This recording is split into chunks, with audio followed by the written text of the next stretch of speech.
Let the word be proclaimed. The message we sent to receive and repent, for he's coming again. Well, good afternoon and welcome to this edition of Prophecy Notes, ladies and gentlemen. And I do say that, use that term loosely, because as my wife said, I'm not even really allowed politically to say genderman.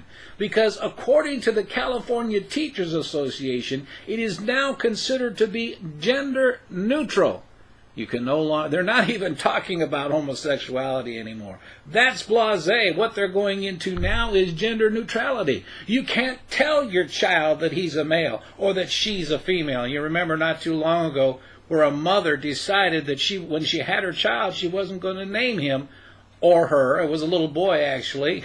But she wasn't going to give him a name because she wanted, when he became 6 or 7 or 8 years old, to decide what his name was going to be in case he wanted to be female rather than male. I don't know. I think there's a lot of names out there she could have probably given that would have been gender neutral, but she decided to wait and allow him to decide, and that's pretty much what's going on in the California Teachers Association and California school systems. In other words, Robert Tyler, founder of Advocates for Faith and Freedom, a nonprofit law firm dedicated to protecting religious liberty, says that you and I can be sure that this gender liberation or gender neutrality will not stop in the California school system. It will spread throughout the nation and have disastrous consequences on the innocent. What they're trying to do with this gender liberation is they're trying to take the male-female distinction, which is God-given, and to obliterate it and take it out of the picture. Why? Well, we're going to talk about that right now. Just recently, the 325,000-member California Teachers Association, who has allied itself with the radical homosexual activist union and hosted its 3rd annual Gay, Lesbian, Bisexual, and Transgender Conference, using the theme, now get this, using the theme Pride in Education, which included addresses from the group's president, a retired colonel, and I'm not going to get the name totally correct here, Grete Kammermeyer, who was in the National Guard in 1994 and was an admitted lesbian. Attorney Robert Tyler, who's trying to work against this and trying to set this whole path straight, reports in the Christian Examiner that his group received literature to public school teachers at this particular conference, and wait till you hear this, including these following instructions on proper gender etiquette in schools. They say, point 1, one way of acknowledging the needs of all people is to designate restrooms as gender neutral. Each of us, listen, each of us, they say, they're talking about children here. Each of us can decide for ourselves what bathroom we feel that we ought to be in. Can you imagine the middle schools and the high schools who already have young men, young boys standing alongside the hallways, and as the girls walk through, they make terrible statements to them and being allowed to follow them into the girls' restroom? That's what we're talking about here. Second point, please do not assume anyone's gender, even people that you may have met in the past. A person's external appearance may not match their internal gender identity. My goodness. Do you go into your dad in the morning who's shaving and say, "Hi, Mom"? Because I guess you're not allowed to do that. I guess you're no longer allowed to say, "Well, that's my mom" or "that's my dad." That's what we're coming to here. They want to not only redress the idea of gender identity for these young people so that they're politically correct and not supposedly hurting someone who is not what they claim to be, but they're taking away the parental identities as well, because we know mom to be a female and we know dad to be a male. That is the two gender entities within the family. Number 3, pay attention to a person's purposeful gender expression. We consider it to be polite to ask, what pronoun do you prefer?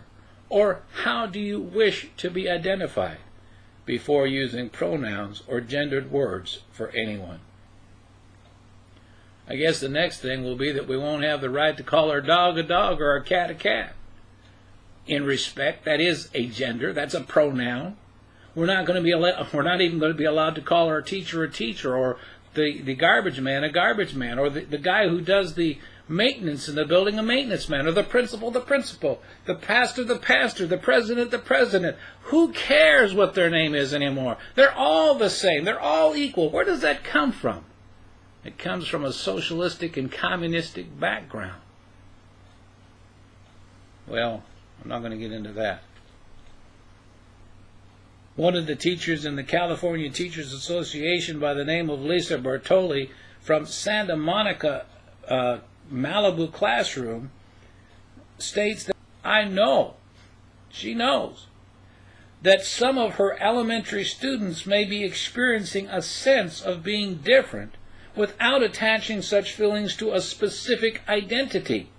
Bertoli is quoted as saying, one reason for participating in the gay, lesbian, bisexual, and transgender conference was to learn how to better help such students and those around them become more tolerant of differences. The California Teachers Association is promoting drastic causes that are contrary to the moral values that are taught in homes across California and across the nation. Robert Tyler writes that California families have placed their trust in the public school system. Unfortunately, many of the public servants and educators of our kids have an alternative agenda that is contrary to the fundamental purpose of teaching our kids the reading and writing and arithmetic.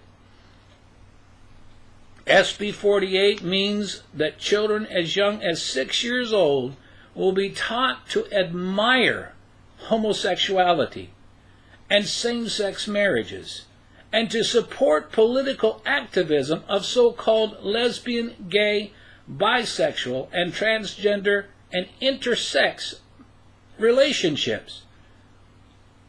Let me tell you, people, it's very simple. Get your kids out of the public school. Put them in a private school. Do whatever you need to do. If you need to, homeschool those children. It's about their future. It's about their lives. It's about what they will know. You got to be aware of something. The Word of God very clearly says in 2 Timothy, the 3rd chapter, and the beginning in the first verse, this know also that in the last days perilous times shall come. For men shall be lovers of themselves, covetous, boasters, proud, blasphemers, disobedient to parents, unthankful, unholy. And here's the point: without natural affection, truce breakers, false accusers, incontinent, fierce, despisers. But what does the Word of God say there in the 5th verse? Having the form of godliness, but denying the power thereof. From such turn away. Now, I don't know if your school system has the form of godliness, or even claims to have any godliness whatsoever. But the only godliness it seems like that there is, or that there should be anymore as far as the family is concerned, is in the home. Why are we allowing the teachers to teach our children to be transgenders and bisexuals and to understand that kind of lifestyle? It shouldn't be. It can't be. You and I have to do something.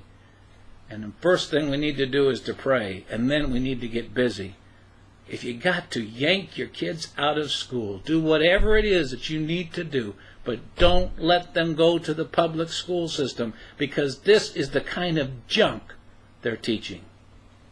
This is Brother Wayne coming to you from Prophecy Notes here in the Garden Ministries in St. Joseph, Missouri. God bless you. I'll be back with some more a little bit later. Let the righteous rejoice at the sound of his voice. Let the word be proclaimed. Let the word be proclaimed. The message we sent to receive and repent, for he's coming again. The hands on the clock.